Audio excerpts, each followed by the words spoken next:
복된 주일입니다. 오늘 함께 나누는 말씀 속에서 우리 함께 은혜 나누기를 원합니다. 이혜인 시인의 시 달빛 기도라고 하는 시가 있습니다. 너도 나도 집을 향한 그리움으로 둥근 달이 되는 한가위, 우리가 서로를 바라보는 눈길이 달빛처럼 순하고 부드럽기를, 우리의 삶이 욕심의 어두움을 걷어내 좀 더 환해지기를, 모난 마음과 편견을 버리고 좀 더 둥그러지기를 두 손 모아 기도하려니 하늘보다 내 마음에 고운 달이 먼저 뜹니다. 추석을 앞에 둔 주일이기 때문에 미 고향에 내려가서 또 가족들과 함께 예배하는 분들도 있을 것 같고요. 또 예배를 마치면 불락해 또 이동해야 될 그런 분들도 있는 것 같아요. 어쨌든 함께 예배하는 중에 그리스도께서 우리 안에 충만히 계시고 또 보름달 같은 은혜를 품고 가족과 함께 만나서 그리스도의 사랑을 나누는 저와 여러분 될 수 있기를 바랍니다. 명절을 맞아 가족이 모이면 예수 믿는 가정하고 그렇지 않은 가정하고의 차이점이 아마 있을 거예요. 특별히 외적으로 보이는 것이 다른 점이 있다면 예수 믿는 가정에서는 제사를 안 드리지요. 신의를 세우고 제사상 차리고 절하는 그런 것은 없습니다. 물론 우리가 함께 예배를 드리긴 합니다만 제사하는 것과는 좀 다릅니다. 그래서 복음이 전래된 초기부터 이 제사 문제 때문에 많은 시비거리가 있었던 것이 사실입니다. 천주교회는 제사 때문에 박해를 받다가 나중에는 선교를 위해 제사를 수용했고요. 혹 천주교회 전도지를 받아본 적이 있는지 모르겠어요. 전 한번 받아봤는데 거기 이렇게 적었더라고요. 천주교회는 제사를 드립니다. 이렇게 명문화해서 포교활동하는 것도 볼 수가 있었습니다. 그런데 이런 갈등과 문제가 비단 우리나라에서만 있었던 것은 아니고 초대교회 당시 로마 제국 안에서도 있었던 일이었습니다. 기독교, 로마를 뒤흔든 낯선 종교라고 하는 책이 있습니다.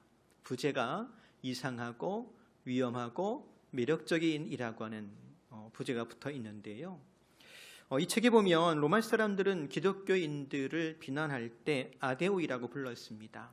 번역하면 신이 없는 자란 뜻입니다. 로마 제국 안에서 종교는 국가와 도시와 시민의 안전을 위해서 꼭 필요한 것이었고, 또 로마 시민이라면 도시를 대표하는 신전에 가서 제사를 하는 것이 당연한 일처럼 여겨졌더랍니다. 그렇지만 기독교인들은 보이지 않는 신을 섬겼습니다. 그래서 신상이 없고요. 제물을 드리는 제사도 없었습니다. 당연히 신전도 없었습니다. 그래서 로마 제국의 신들을 찬양하거나 제사하는 일에 참여하지도 않았습니다. 그래서 아데오이, 신이 없는 자, 로마의 질서와 안녕을 회방하는 사람이라고 하는 오해와 비난을 받았던 겁니다. 그리고 처음에는 이상하다라고 했던 관심이 나중에는 위험한 존재로 여겨지기 시작했고, 급기야는 로마 제국 안에서 기독교인들이 박해를 받기 시작했던 겁니다. 그런데 오늘 저와 여러분이 함께 읽은 본문 읽어보면 제사도 없고 제물도 없이 예배하는 우리를 향해 이렇게 권면합니다. 로마서 12장 1절이지요. 그러므로 형제들아, 내가 하나님의 모든 자비하심으로 너희를 권하노니 너희 몸을 하나님이 기뻐하시는 거룩한 산 제물로 드리라. 이는 너희가 드릴 영적 예배니라. 우리 자신을 제물로 드리라고 권면합니다. 이 제물로 드린다라고 하는 것, 당시에 사람들은 그것이 무엇을 의미하는지 분명히 알았습니다. 제물로 드려진다라고 하는 것은 죽음을 의미했고 희생을 의미했고 또한 피 흘림을 의미했더랍니다. 비록 산 제물이라고 했지만 마땅히 세세토록 영광을 받으시기에 합당하신 주님께 산 제물로 우리가 예배할 수 있는 것은 우리가 그리스도 예수와 더불어서 한번 죽었기 때문입니다. 또 그리스도인은 예수 그리스도의 희생에 동참한 사람들입니다. 또 그리스도의 피 흘림으로 인하여 죄사함 받은 사람들이기 때문에 가능한 일이었습니다. 이런 그리스도인들을 가리켜서 갈라디아서 2장 20절에 보면 이렇게 고백하고 있는 걸 볼 수가 있지요. 내가 그리스도와 함께 십자가에 못 박혔나니 그런즉 이제는 내가 사는 것이 아니요 오직 내 안에 그리스도께서 사시는 것이라. 이제 내가 육체 가운데 사는 것은 나를 사랑하사 나를 위하여 자기 자신을 버리신 하나님의 아들을 믿는 믿음 안에서 사는 것이라. 내 안에 오직 그리스도께서 사십니다. 이거를 로마서 말씀 보면 이렇게도 표현해요. 로마서 1장 17절 말씀 같이 읽어볼까요? 복음에는 하나님의 의가 나타나서 믿음으로 믿음에 이르게 하나니 기록된 바 오직 의인은 믿음으로 말미암아 살리라 함과 같으니라. 어떻습니까, 여러분? 믿음으로 살고 있습니까? 믿음으로 산다라고 하는 것은 나는 죽었고 내 안에 그리스도가 사신다는 것을 의미합니다. 이것이 믿음으로 사는 그리스도인의 실존입니다. 그래서 우리에게 권면하고 있지요. 로마서 12장 2절에 보니까 너희는 이 세대를 본받지 말고 오직 마음을 새롭게 함으로 변화를 받아 하나님의 선하시고 기뻐하시고 온전하신 뜻이 무엇인지 분별하도록 하라. 혹 여러분 예수 믿었기 때문에 예수 믿고 나니까 외모가 달라졌다라고 하는 사람이 있던가요? 물론 예수 믿고 마음이 평안해져 가지고 얼굴에 근심이 사라지고 대신 잃어버렸던 미소가 돌아왔다, 이렇게는 말할 수가 있을 것 같아요. 그런 걸 가리켜 소위 기분 탓이라고 그러지요. 그리고 기분이 상하면 언제든 미소는 사라지고 근심이 혹은 분노가 얼굴에 가득할지도 모르겠습니다. 대신에 오늘 우리에게 뭐라고 권면하고 말씀하느냐? 오직 마음을 새롭게 함으로 변화를 받아라고 이르세요. 그래서 정말 우리가 예수 믿고 변하는 것은 겉모습이 아니고 뭐가 변하더라고요? 마음이 새로워지더라는 겁니다. 근데 마음, 제가 지금 마음 하면서 어딜 가리켰어요? 가슴에 손을 얹었는데 우리는 마음 하면 흔히 가슴을 가리키잖아요. 근데 서양 사람들은 어디를 가리킨다고요? 머리를 가리킨대요. 그래서 마음을 새롭게 함으로라는 말은 사실 생각을 새롭게 함으로라는 말로 바꿀 수 있습니다. 그리고 생각이 변할 때 우리의 태도도 바뀌겠지요. 고린도후서 5장 17절 말씀 보면 구원받은 사람을 이렇게 소개합니다. 그러므로 누구든지 그리스도 안에 있으면 새로운 존재입니다. 옛사람은 없어지고 새사람이 된 것입니다. 간혹 뉴스를 통해 듣곤 합니다만 세터민이라고 그러죠. 탈북해서 우리나라에 정착한 사람들을 가리키는데 간혹 그 사람들 가운데 다시 북으로 돌아가는 사람들이 있다고 하더라고요. 그렇게 어렵게 목숨 걸고 탈출했는데 채 2, 3년이 못 지나서 안 지나가지고 다시 북으로 돌아가더라는 거예요. 왜 그랬을까? 명절 맞아가지고 가족이 그리워서 돌아갔을까?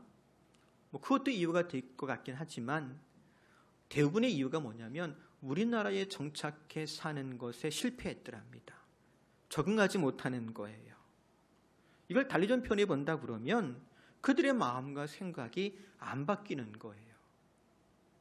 우리 신앙생활도 마찬가지일 겁니다. 예수 믿음으로 우리가 구원받았습니다. 하나님의 자녀가 되었습니다. 그렇지만 이것은 우리의 수고와 노력의 결과가 아니라 자비하신 하나님의 은혜의 결과인 줄로 압니다. 세상 종교처럼 돌을 닦거나 훈련하거나 혹은 오랜 수련을 통해서 일정한 수준에 이르는 그런 차원의 문제가 아니지요. 어떤 사람에게는 밀물 같은 은혜가, 또 어떤 사람에게는 가랑비에 옷 젖듯이, 또 어떤 사람에게는 집채만한 파도가 덮치는 것처럼 그렇게 하나님의 은혜가 임하였고 내게 믿음을 주시고 그 믿음으로 말미암아 하나님의 자녀로 다시 태어나는 것입니다.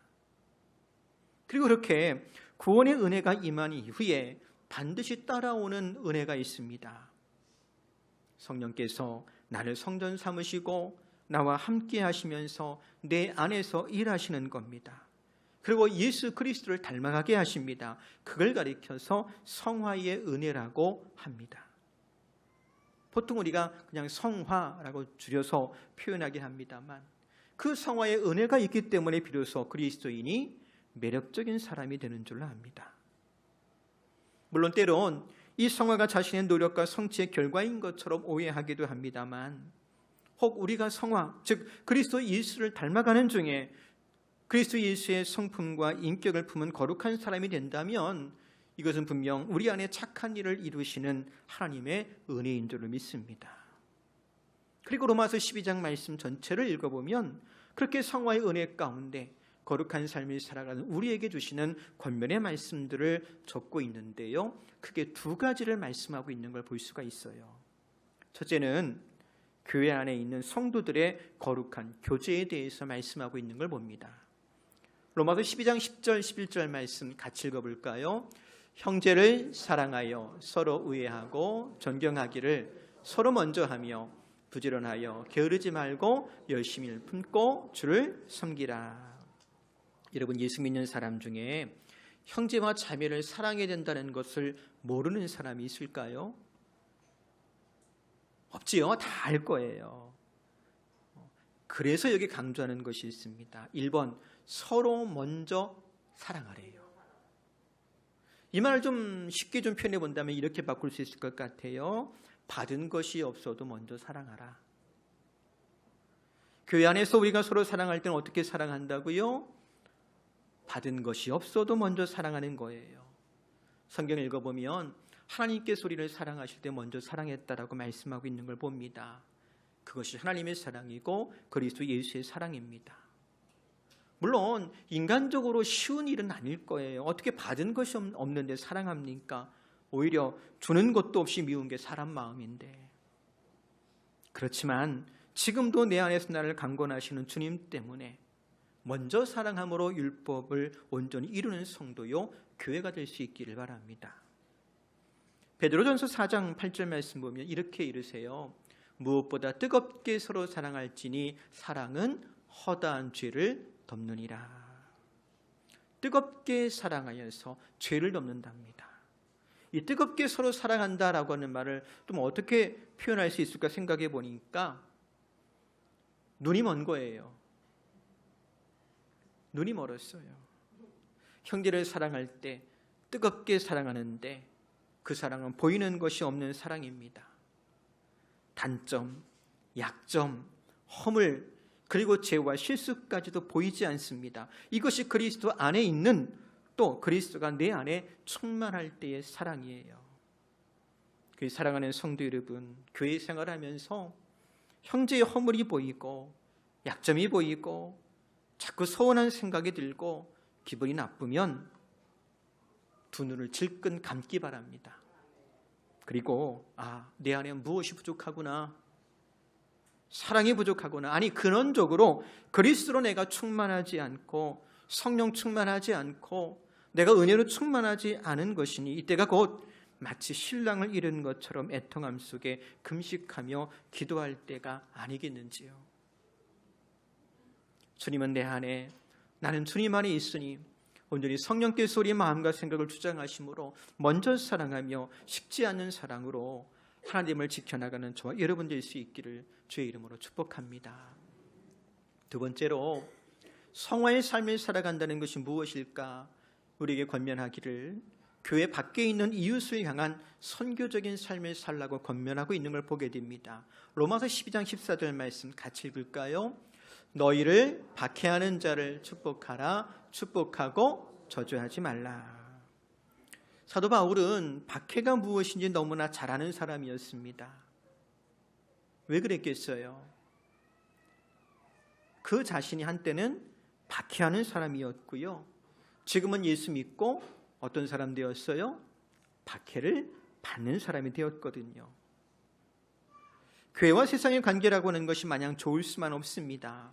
이미 사도 바울이 고린도에서 로마 교회에 편지할 때 박해를 염려하지 않으면 안 될 정도로 세상은, 그리고 로마 정부는 교회와 성도들에게 충분히 위협적이었습니다.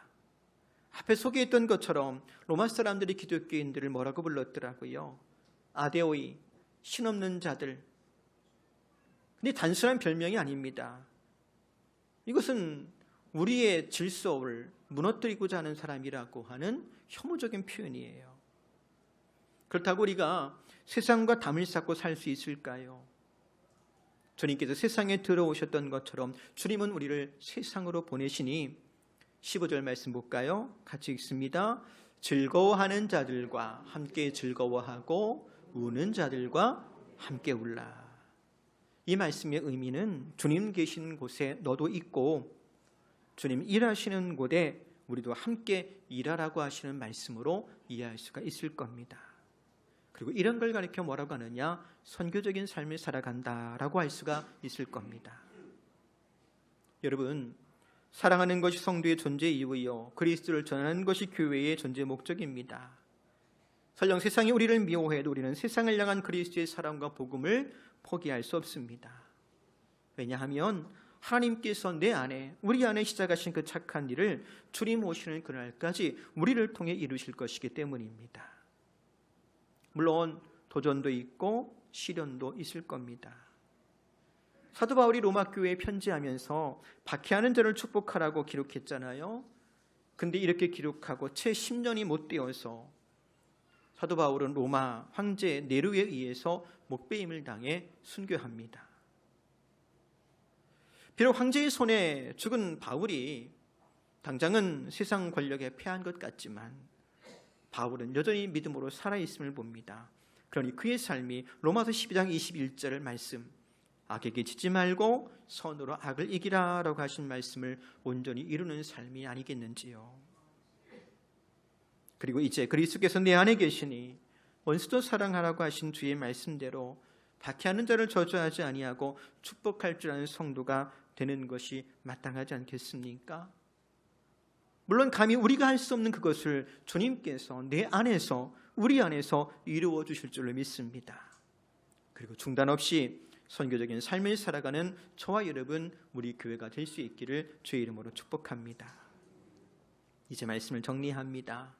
우린 아데오이, 즉 신이 없는 사람처럼 보이지만 주님께 산 제물로 드려졌기에 그리스도께서 내 안에 사십니다. 주님께서 내 안에서 나를 주장하십니다. 내 마음과 생각에 그리스도 예수로 충만하기를 바랍니다. 그래서 은혜 가운데 성화의 삶을 살아갈 때 형제를 뜨겁게 사랑하고 이웃을 향하여 중단 없이 복음을 전함으로 온전히 성화의 삶을 이루어가는 저와 여러분, 우리 교회가 될 수 있기를 주의 이름으로 축복합니다. 우리 기도하겠습니다. 사랑의 하나님, 그리스도 예수 안의 소리를 다시 태어나게 하시고 늘 성령의 충만함 가운데 우리 마음과 생각을 주장하시니 고맙습니다. 우리가 할 수 없는 그것을 주님께서 우리 안에서 이루시는 줄로 믿사오니 형제를 뜨겁게 사랑하며 중단 없이 복음을 전함으로 온전한 성화의 은혜 가운데 살아가는 복된 인생 되게 하여 주옵소서. 예수님의 이름으로 기도합니다.